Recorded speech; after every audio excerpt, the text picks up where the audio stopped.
Intestate? Okay. So, And they didn't have a will, is that correct? so probate, you may have a will, you may not have a will. And we'll talk a little bit about how a will plays into it. But probate, I think the best thing for you all how you all can think about it is when you hear the word probate, generally you're going to think attorneys, judges, courts, there's a legal process. So anytime the word probate is used, there's going to be a court system, and it's basically taking what someone owned when they passed away and transferring it to who their heirs are, who their beneficiaries are. So probate, the easiest way to describe it is just it's a legal process. Decedent, second term on here, decedent is just another term that you'll use. It just means someone who passed away. There's nothing special about that, but in the courts we use the word decedent. Estate. So estate is a term you all will use a lot if you're buying or selling probate properties. And the way that I think about an estate is it's everything that a person owned or owed to somebody once they pass away. So let's say it's kind of like a person's new name. So John Smith, he's alive, but when he passes away, now he's known as the estate of John Smith. So it's kind of just a name change, and that's important because you'll be using that term a lot when you're signing listing agreements and whatnot for probate properties. Last will and testament. Who wants to tell me what a last will and testament is? The last wishes of the person that's officially noted on a document, whether handwritten or especially done by an attorney or something. Sure. Yeah, great. So a last will and testament, very basic, is that it just says what you want to happen with your stuff after you pass away. I have a question on that. Can be handwritten, is that correct? Has to be notarized? So I get that. I don't want to talk too much about the specifics because the law is kind of, you can have a handwritten one, yes, is the short answer. But you have to get it approved by the court, so it's a little complicated, but essentially, yes, I could, if I wanted, I could write this, title it Last Will and Testament, say I want, my kids to have everything, Yeah. and in theory, this could be a valid will. Okay. So one of the questions I get asked a lot is, can you find a will? So there's no master database where I can look up, or an attorney or anybody can look up and find a will, because that happens a lot where, maybe your parents or whoever, that you think they had a will but you can't find it. If you don't know where it is, you're kind of out of luck. There's not, because again, I could write a will myself right now, put it in my my bag, and if no one knows where it is, no one's going to be able to find it. So that's just a question I get asked a lot. There's not a master database to find out where a will might be. And lastly, personal representative and executor. So these two words, they mean the same thing. So in different states, they use different... Okay, you can still talk. We can still see you, don't worry. All right, we'll keep going with it. Roll. I'm sorry, a second. Who knows where the... OMG, Who knows where? What's the... No, that's started, huh? no, that's something bigger. All the way at the end. You know about it? I'm busy. Help me. Probably not. Roll with the punches, I guess. Yeah, we just keep paying attention. You just keep talking and we'll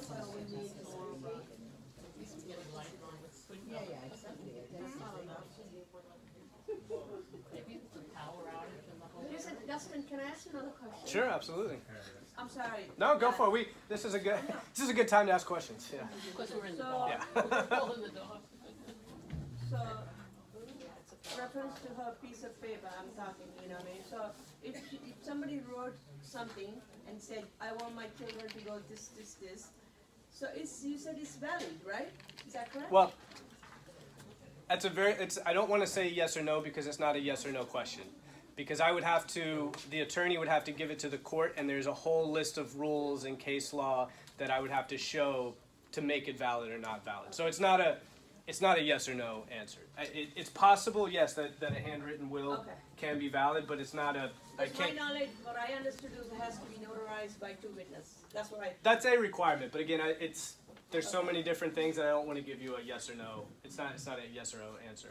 All right, well, we'll just keep going, and maybe we'll pop back on. But personal representative executor. So in Florida, we use the term personal representative. In other states like New York, they use the term executor. So It just depends, but if you hear either of those terms, they mean the same thing. And what that is, what the personal representative is that's the person who has the ability to sell the property. That's the person who is able, who is basically working with the attorney, working with the court, signing all of the documents. And for you all, that's the person that you all want to be working with, because only the personal representative can sell the property. And we'll get into this a little bit later, but let's just, as an example, let's say there's brother and sister, okay? And you're working with sister. They each know that they're going to sell the property. They agree 50-50, no issue there. You're working with the sister, but brother's the personal representative. And brother gets his own realtor. Well, that's the one who has the authority to actually sell the property, not the sister. So we'll get into it, but it's very important that you're working with the personal representative. Yes, ma'am? And how would they sign the listing agreement? Yeah, I'm going to touch on that as well. Go ahead. Definitely answering that. So any questions about just, a will, probate in general, well, what it means, personal representative, anything? Okay. So the first thing, let me ask you this. So how are you going to determine whether or not a property is going to need to go through probate? Well, it's somewhat simple if someone calls you and says, hey, my friend, her mom passed away and she wants to sell the property, can you help? That might be a good indication that probate's necessary. But you might have to do a little research. So what's when someone says, hey, I've got someone, they want to sell their property, they call you, what's one of the first things you all do? Go to the tax record. Easy, because I gave you handouts. So, but yeah, you go to the tax record, go to the county appraiser website, and look up the property. And so that's one of the ways that we can locate whether or not a property is probably going to go through probate. So if you all look at the first handout, I want you all to take a look at is the one property address 11309 Southwest, Unit 111C.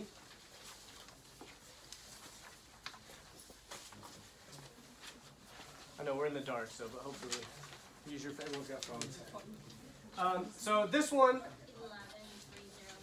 you can see that the owner is Maria Pichardo, EST of. What that means is estate of. Okay?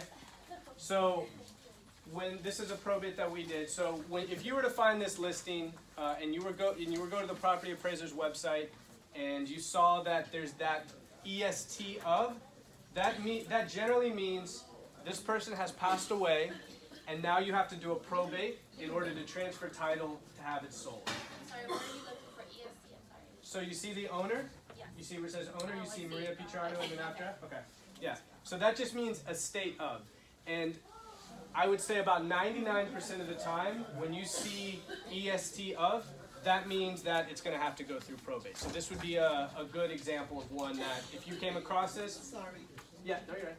You would know that it needs to go through probate. Any So questions? at that time, we should call you, right? Yeah, I mean, it depends. It depends. Sometimes the probate is already opened. Sometimes it might not be open. So if it's open, there's probably a probate attorney. Generally, so I also get asked, how did they find out that this property is that this owner had passed away? How did they learn that Ms. Pichardo had passed away? Well, there's a couple ways. Generally, Vital Statistics, it's a Florida government agency.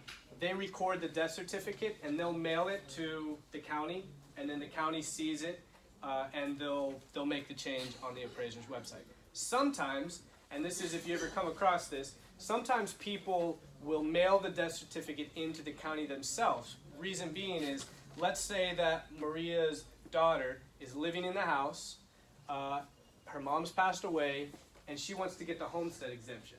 So sometimes they think that they need to tell the county so that they can start getting the homestead exemption. As soon as the county learns that the owner has passed away, they remove the homestead exemption. Well, they finished the year, but they get rid of the homestead exemption. And then they learn that they've passed away.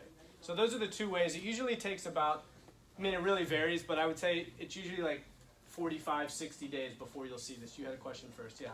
I'm just trying to remember something. Does the funeral home does something when somebody goes there?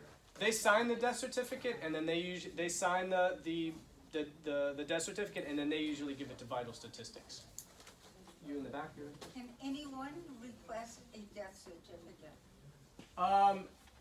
Generally, yes. Yeah, there's a little variations. To the Bureau or Vital Statistics? Vital statistics, yeah, they have a form that you can fill out, and usually you can request it. Now, there are some things, you can't request it with the cause of death if you're not a family member, but you can request a general death certificate, yeah. I was just wondering, once you see this estate of listed this way, how can you find out who the representative of the estate is? Good question.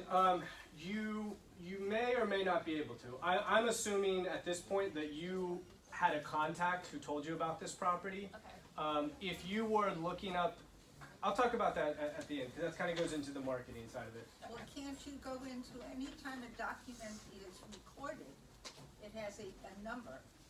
Can't I go into it, like I look up anything on The docket. BCPA, and any time there's a document that's been recorded, it has a But there number. might not be a personal representative yet, because if when she died, for example, it took, I don't remember when she died, but it was several months before she hired us, and then we did the probate. So there was no personal representative. There's no personal representative until a court action is filed. So, all right, so let's. I have one more last Yeah. question. Is that true that the only person who can find out about the probate information, only the attorney who filed for the probate? No, that's not true. Is that true? No? Okay. All right, so let's look at this next one. 1821 Northwest 33rd Street. So this is an interesting one. You'll see that the owner of this is Jesus Silva, EST of, and Maida Silva. So what this means is that there were two owners of this property, okay? This was father and daughter. They owned it 50-50. Maida, when her father passed away, she wanted to sell the property. So she gets a realtor, they go, they it's ready to be sold. They go to the closing table, title says, you have to do a probate for Jesus. All right, they didn't know that. They thought that just by Jesus passing away, Maida was her only child, that they thought she was just going to inherit the property automatically. So we had to do a probate for Jesus to get his 50% of the house into her name, and now they actually just sold the property. So this is kind of a common misconception. Just because there are two people on title, it doesn't automatically pass to the person once they pass away, even if they are family members. Again, Maida was the only heir. She was the only child of Jesus, so she did get the property, but she still had to go through probate. So this is one, again, they wasted a lot of time, and obviously the client was pretty frustrated because they'd done all this work, didn't realize it would have to go through probate until it finally did. Let me say one more thing. And so there are, just talking about how property can transfer, and again, I don't want to get too much into the real estate side of things, but had they had worded the deed differently, I don't know if you all ever heard the joint tenants with right of survivorship, there's a ladybird deed. They could have done that, and it would have avoided having to do the probate, but they didn't. So the way they owned this property was tenants in common, and so property didn't automatically transfer to Maida. Was that your question or your comment? Yeah. Yes, sir. That was it. Question. Okay. Yeah. But I would, when you see this, and again, it's just,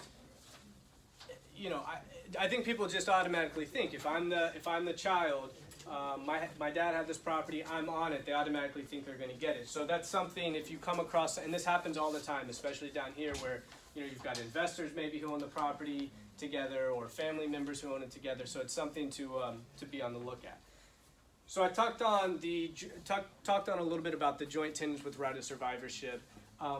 One of a more, I guess, sophisticated way to avoid probate is if we look at the last handout that I had on here, the 13926 Southwest. And this owner, you'll see, says Karen S. Rodman, TRS. And what that TRS means is trust. So this property was put into a trust, which is a relatively sophisticated legal document. And so when Karen passes, this property will not go through probate because it was in a trust. Trusts are a whole nother, topic. But generally the best ways to avoid probate is either having the deed done, like we talked about, the joint tenants right of survivorship, ladybird deed, or putting it in a trust. But a trust is, again, they're very specific, not something you would want your client to do on their own. One thing I get asked, so a will does not avoid probate. And a lot of people think that. A will, if all you have is a last will and testament, and it could be notarized, witnessed, it could say very clearly, I am leaving my property to my 2 children. That's not going to avoid probate. So we get that all the time where someone comes in and they say, hey, look, but I have this will, and they might even try to go to the tax office themselves and say, look, the property should now be mine. You're still going to have to go through a probate. So probate is the process of actually claiming the property legally. Yeah, pretty much. I mean, yeah, property is just one aspect of a probate in general. I mean, there's other stuff in it. They might have bank accounts or whatnot, but for you all, yeah, it's basically the process for taking a property that is owned by an estate, by someone who's passed away, and now putting it into the names of whoever their beneficiaries or their heirs are. All right, any questions on how to locate a property that might be in probate? We're good? Okay. Maybe everyone's falling asleep with the lights off. Okay, so now you figured out, you've done your homework, you figured out, you're pretty sure it's going to have to go through probate. So you're going to go have the listing presentation. You're going to go meet with the potential client. You want, like I was saying earlier, you want to make sure that you're speaking with the right person. Ultimately, that person, they're not yet the personal representative. Okay, this is all assuming that we haven't opened a probate yet or anything like that. So they're not the personal representative yet, but you want to make sure you're speaking with the right person who will be able to sell the property. So I always tell people, ask these 2 questions. Well, two and a half questions. The first question is ask them if they had a will. All right? Because the will is probably going to say who gets that piece of property.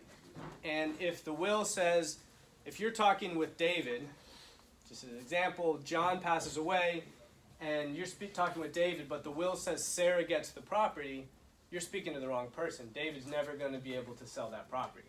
So you need to ask if there was a will, if they'll let you see it, take a look at it. Again, it's not your job to really determine whether or not it's a valid will. Just see if their name is on it and if you think you're speaking to the right person. If they say, yes, I have a will, you want to ask, do you have a copy of it, or can you get a copy of it? Reason being, I've seen this, again, we were talking about a little bit earlier, but sometimes people, they'll say, oh yeah, but my cousin, he did a will, I know he wrote it down, he said I get the property, it was a long time ago, I think it's somewhere, I know, and I'm not saying he's lying intentionally, he might be mistaken, but we do get it from time to time where someone, especially if someone's a little bit older and they've been taking care of that person and the kids abandoned them and they were very close, the kids still might be entitled to that property. So you want to, if the person says there is a will, you want to ask whether or not you can get a copy of it. The second question I would say you should always ask, just to make sure you're speaking with the right person, is to ask, what was your relationship to the person who passed away? Okay? If in Florida, if there is no will, there's a hierarchy of who's going to inherit the stuff, the house. So first it's the surviving spouse, then it's the children, then it's the parents, then it's the brothers and sisters, then it's the grandparents, and then it gets further to aunts and uncles, cousins, and all of that. But I always use cousin as an example because before you get to the cousin, there's a lot of people in between. There's chances are there's probably some siblings, there's probably some aunts and uncles, there's maybe the parents. So you want to make sure you're speaking with, again, someone who's in close relationship to the person who passed away. If they say I'm the second cousin, some red flags might go off that you might not be speaking to the right person. And again, this is all really just to protect you because you don't want to waste your time signing that, getting them signed up, doing all this work, marketing the property. You go to the court and then only to find out that him or her is not going to be appointed as personal representative. Yes, ma'am. I had an interesting case about 10 years ago. I got a call from a young man who said they had a house here in Florida and would become enlisted and so on and so forth. It turns out he and his father had the same exact name. Okay? So in the middle of doing the listing, all of this came up. And of course, we stopped in the middle of it. I said, well, has this will been probated?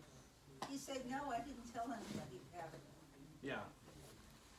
Yeah, that happens some. I mean, some people try to, trick, I guess, a little bit. But it's relatively, if we think that we can't find the heirs, the beneficiaries, we might use a company to do what's called an heir search to try to locate everybody. For example, we just got one where it was referred by a realtor. He was door knocking, came across a house. A lady was cleaning out the house, and she was a distant cousin. She lived in Tampa. The house was in Miami, and it was, she swears it's their own. It was his, she was his only living relative. They were thinking they're like mid 80s, and we did an heir search, and she was the closest living relative. So now she's the proper person to be able to sell the property. He had no spouse, no children, nobody else. So when you get to cousins or something like that, then you might have to take a couple of extra steps. But it's relatively easy to find out who the brothers and siblings are, and most people are generally honest, and they're not going to try to say, oh no, I only have one sibling when they really have two. It happens, but that's, I guess, life, I guess. All right, so now what happens? Let's say that, all right, everything's good to go. You've determined you think that they're the correct party to be working with. You're ready to sign the listing agreement. There's only a little bit of language that you need to put in there just to make sure that you're really protecting that person. So the listing agreement is going to say, let's just say, again, use the same names. Let's say John Smith is the person who passed away. All right, you're speaking with David Smith. He's not yet personal representative because we haven't gone to court. We haven't done anything yet. So he's going to be the proposed personal representative. So the listing agreement is going to say David Smith as proposed personal representative of the estate of John Smith. I know it's like a mouthful. I'll repeat it a couple times, but David Smith, that's the person who's going to become personal representative. So David Smith as proposed personal representative of the estate of John Smith. So, yeah, it's a mouthful, but basically, this is the listing. This is the listing agreement, and the reason you want to put that as proposed personal representative first is because he's not yet personal representative, so he's just the proposed one. That's before it's probated. It's before it's probated. And then you need to put the estate of, because you don't want him to be on the hook personally. And we'll talk about that when we go to the contract. Now we've done the probate, now he's the personal representative. When you go to sign a contract, now you're going to put David Smith as personal representative of the estate of. And the reason you put that language in there is to protect David. If for whatever reason the buyer backs out, the property doesn't close for whatever reason and the buyer is upset, they could in theory come after David. So you'd rather them come after the estate and not after David personally. Does that make sense? Can you repeat that part again? Yeah, so you want to have the contract's going to say David Smith as personal representative of the estate of John Smith, and the reason is you want to protect David from being personally liable if the contract doesn't sell. But that's for listing agreement, that's for contract. Listing agreement is proposed personal representative, and the sales contract is as personal representative. So this is, I would write it in the names on the top. Is that where you asked us Yep. to write? Yeah, Okay. absolutely, yeah. Yes. So when they're actually signing their name, the signature, because when we do the contracts there, might come through as the actual person's name, that's what I'm saying. Yeah, so you use like DocuSign or HelloSign or whatever. So on the bottom of the contract, it's going to just say David Smith as personal representative of the estate of yada yada yada, but he's just going to sign his name David, or David Smith is however. He's not going to spell out the entire thing. You just want to, and again, it's not going to affect closing or anything like that. It's just going to affect him if something happens to the contract, and you don't want him to be responsible. Because if, again, let's say he has to cancel the contract for whatever reason, or it doesn't close within 45 days or whatnot, he could be on the hook, and you'd rather the estate be on the hook and not him as personally responsible. So what do you think are some of the main questions that the, I guess, potential listing agent is going to ask you when it comes to probate? How long is the probate? Okay, first, yep, absolutely. That's probably going to be the first question. It's kind of like your all's world where a closing that's supposed to happen in 30 days now turns into 60 to 90 to 120. Stuff happens, life happens, or whatever that are kind of outside of your control. But I want to give you all just a couple numbers to sort of hang your hat on, because you will be asked that question. Our firm personally, we try to get the probate done from open to finish in 6 months. All right, so 6 months is sort of our internal goal. You all would be able to sell that property a little bit sooner, but 6 months from open to close. So there's one thing that is very relevant. If the person, I'm going to first talk about if the person passed away within 2 years. So the person's died recently. Here's the kind of breakdown. Month 1, it's going to take us about a month to get the personal representative appointed. Once we get that personal representative appointed, you all can go ahead and market, try to get the property under contract. All right, so think month 1, personal representative is appointed. Now you all can go ahead and try to sell the property. I'm just trying to understand this, so even although, let's say that a will is there, and they say that personal representative is John Doe, it has to go through, so the probate isn't complete, but it's partially, there's a partial thing that has happened that allows that person to now be the official representative in the 30 days. To be personal representative, you have to get an order from the court. So that happens, okay, separately before the, okay. Yeah, so your client comes, we open the case with the court. In 30 days, we're going to get a piece of paper from the judge that says John Doe is personal representative. Now he's personal representative. The will doesn't really matter. The will just helps him. What's that? That personal representative expires, right? That form. What form? The personal representative form from the court. No, the personal representative form doesn't expire. It doesn't expire? No. There's a different document, letters of administration, but Yeah. that's not. It's not the same. They're different documents. Yeah. You want your personal representative, you're a personal representative. Yeah. So you cannot start actually listing the property until that 1 month period where they're the official Correct. representative. Because until that, let's say you have a will and it's very clearly that says it's John Doe, the attorney tells you, yes, this will is 100% correct. Until you have an order from the judge saying that John Doe is personal representative, he's not. But So you can receive contracts after that. No. After the 1 month, they are the representative.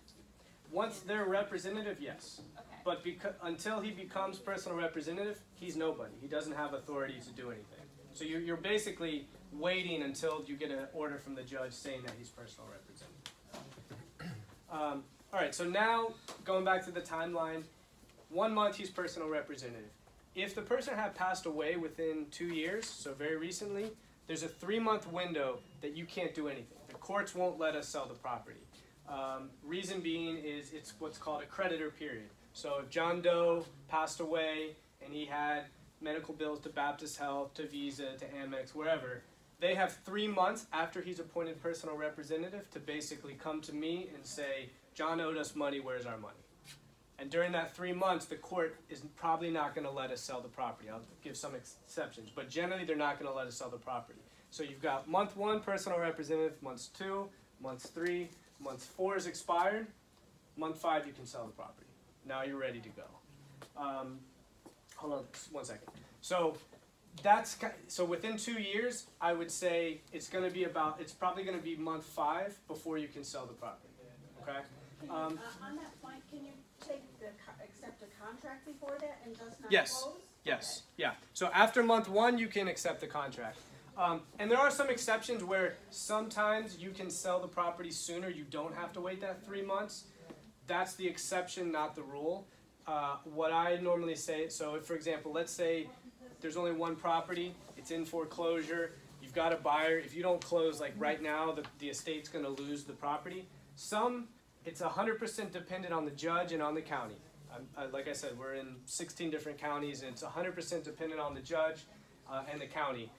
Some judges, some counties will allow you to sell the property and then put that money into essentially what's an escrow account until the expiration of that 3 months. You all would still get your commission, but you would have to put the proceeds into a restricted account for 3 months. So there are some exceptions, but general rule of thumb, if the person passed away recently, it's probably going to be, you can get under contract after about 1 month, but you can't actually sell it till about 5 months. Now, if the person died over 2 years ago, so the person had passed away several years ago, excuse me, you don't have to wait that 3 months. So they're basically, creditors can't do anything. So month 1, you get the personal representative appointed. Month 2, you can sell the property. Excuse me. No questions? So what you're Yeah. saying is any person who can put a lien against the properties, they only have 3 months after the death. They don't put a lien on the property. Then, They don't put a lien on the property. so how the creditors come stay in the line? They contact us, Uh-huh. and they say, let's just use a hospital. So someone passes away, they have outstanding hospital bills that aren't getting paid. They're going to send the attorney saying, hey, I'm owed $30,000. Then if there's money to pay it, we generally object, we fight them on it, try to get it reduced or whatnot. We might have to, you might have to pay some. But if there's no money in the estate, they're never going to get paid. And one important thing to note is that homestead, so if you have a homestead property, a creditor can't go after that. Is your question? So, No, I have a different. okay, if, let's just say, John Doe has one piece of property, that's all he had no money, no bank accounts, nothing, ton of credit card debt, ton of, hospital bills. All he had this one property, it's worth $150,000, but it's his homestead. No creditor can go after that house. They can't force you to sell it, they can't put a lien on it. The exception being the IRS, but, yeah. How do you determine which county all this is filed in? Like if you, let's say you die in one county, the house is in another one, and you live in the third county? Generally, your primary residence. Okay. Generally your primary residence, or if you had assets in that county and you didn't have any assets where you lived. So, for example, we've got one now where he passed away in Miami, but he didn't own anything in Miami, but he had a house in St. Lucie, so we opened it in St. Lucie. Gotcha. But you So- can, So it's up to the probate attorney? yeah, Okay, gotcha. but usually their primary residence. Yes, you had a question earlier. Can you sell but then not disperse? Can you say? Yeah, generally that's what's going to happen. Yeah, because we can't disperse until we get court approval. Well, that's what I'm saying. So you're saying stop the sale, but meanwhile, can it be marketed? Can it be sold? Can I generate a contract, but then it's not funded until there's court approval? That's what I'm asking. I'm not sure if I get your question, but what I was saying. Okay, there is a property that has been probated, and there are creditors, Mhm. okay? Can I list it? Can I sell it? But not fund because there are creditors? Because the court's gonna wanna see every action that's done on the property. The court, all they're gonna want to see, you're going to get a contract, okay? I'm gonna give that contract to the court. Right. They're gonna see, okay, this property is, There's a buyer. 300,000. It's a buyer, and I'm probably gonna have to present comps showing that it's selling for, and then that's it. And then the judge is going to say, okay, great, you can sell the property. Okay, And that's it. So Okay, the judge isn't going to, the thing is, once you sell, you're right, you're not going to get the money right away. well, that's what I'm But saying. and then we deal with the creditors after that. But that's not going to affect you getting your money or being able to sell the property. Well, would it affect me as a buyer? You're talking about getting financing? Closing. No, if I'm gonna pay cash for it, I'm gonna give him $300,000 for his house. Right. And he has creditors of $75,000. It's not going to affect you. It's not going to affect you. No. That's all I'm saying. I don't know if the question might be a little bit similar, but I just want to understand, so you said that the process would take like about 6 months from open until the probate is closed. Mhm. So, I just want to use an easier scenario, like that person died 2 years ago, and the 30 days for the personal representative passed, contract, is drawn up for sale. Mhm. You mentioned that it can sell. Do you mean that the sale can actually be closed? Yes. So, Yeah. even although the 6 months hasn't passed? But for after How 2 does years, that part, I'm just trying to understand. I think how that you're mixing two. So maybe I'm not making it clear. So I'm just using that as an example. All right. So you got to get the personal representative appointed. After the personal representative is appointed, you can get a contract and you can go sell the property. You've got a buyer. They can get fund. You know, they can take out a mortgage. You're going to do a normal closing just like any other closing. The title company is going to send us a check. The estate, the check is going to be made out to the estate. You all will get your commission, and we continue with the probate. Because just because we sell the property doesn't mean that the probate's over. We've got to now. There's more to our process, but as far as selling the property, you can still sell the property. Okay. Oh, no, you don't have a question. Anything else on length? So I would say on how long it takes. You can have the horror stories. Someone was mentioning some. You can have. You know, I would say the thing that makes these difficult is when you have siblings who don't agree. You know, if siblings don't agree, they can. You know, they might not want to sell the property. There are ways to get around that. You might have to there are things, but that can definitely delay the process. But I would say for 8 out of 10 probates we do, most of them are just very smooth. They go relatively smooth. Yeah. actually, just to be representing the client effectively, what kind of information can we give them about the probate process as far as the creditors? Like once the property is sold, and what can they expect out of I would say, you know? I mean, my opinion would be that's not a conversation you probably want to have. Okay, let them know. I would say, I mean, my take on it is, you know, you all are realtors, you know the real estate side of things. You want to help them close. The creditor thing is probably a very loaded question. That's probably better for and you don't want to be giving legal advice because there's so many different things of it. I think, I want, my thought is give you all enough information, but you don't need to know every possible scenario. I think what they're going to want to know is how long is this going to take, and I think you all can say, if they passed away over 2 years ago, we're probably looking at about 2 to 3 months. If they passed within, 2 years, probably looking at about a 5 to 6 month. And then at that point, now you've got to, if they don't have an attorney, move them over to an attorney to get into more the actual process of it. I don't think you all need to get too far in the weeds with that. All right, so then just a couple last things. How to market for, like I started, I think probate is there's a lot of opportunity for it. So for example, in Miami-Dade and in Broward, and I think Palm Beach as well, there's between an average of 80 to 100 probates filed every month in each county. Each probate, not all of them, but the majority of them have some piece of real estate, right? So most people, when they pass away, they at least own one residence, usually, not always. Not all of them are going to be able to be sold. Some of them are so far underwater that you're not going to be able to do anything with it. Sometimes the people inheriting it don't want to sell the property. Sometimes they want to rent it out, or sometimes they just want to live in it. But there's, like I said, about, just in the Tri-Counties, more or less 300 new probates filed every month.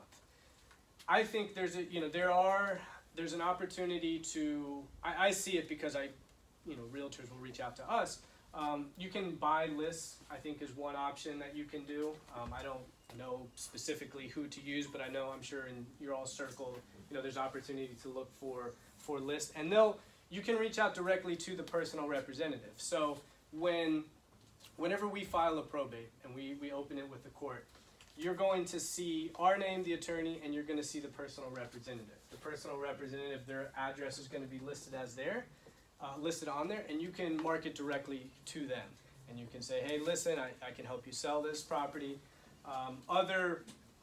For better or for worse, we're kind of in a death profession, so we work with funeral home directors and healthcare professionals. So I think those are potential good referral sources. Probate attorneys are great referral sources for you all.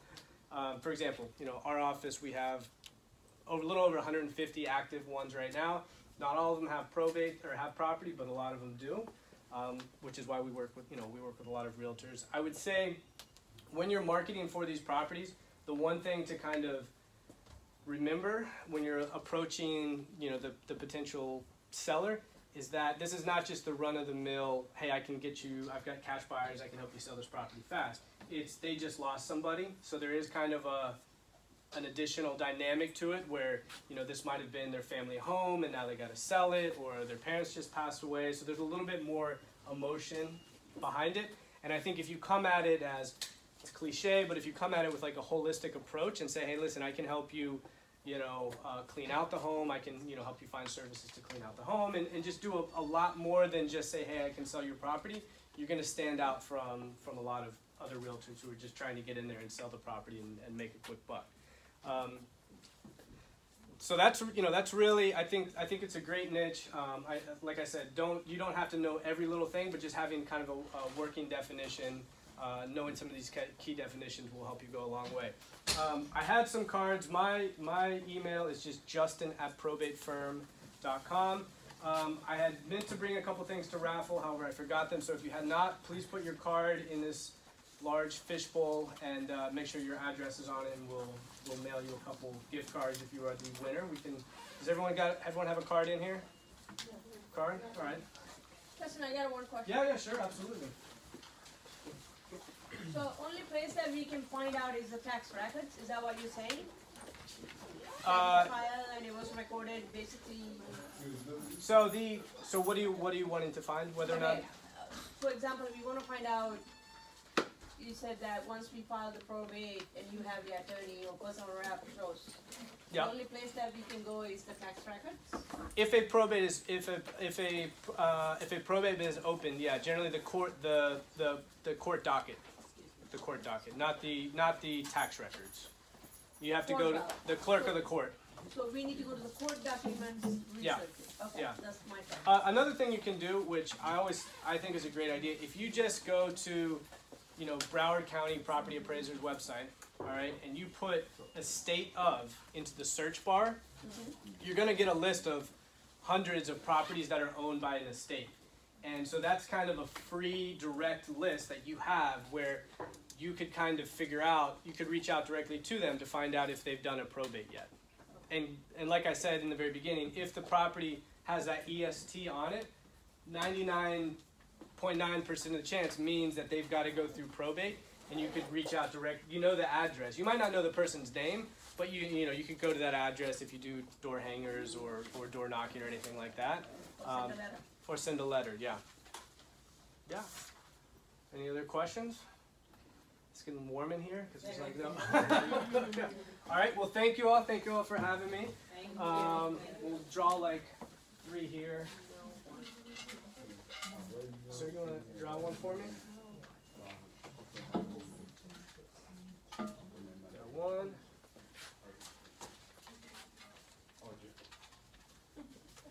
2.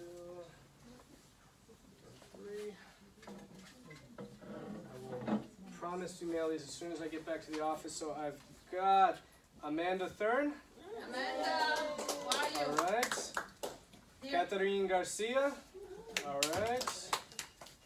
And Hansi Peguero. All right, there we go. Thank you all. We've got. Oh! Kidding me right now?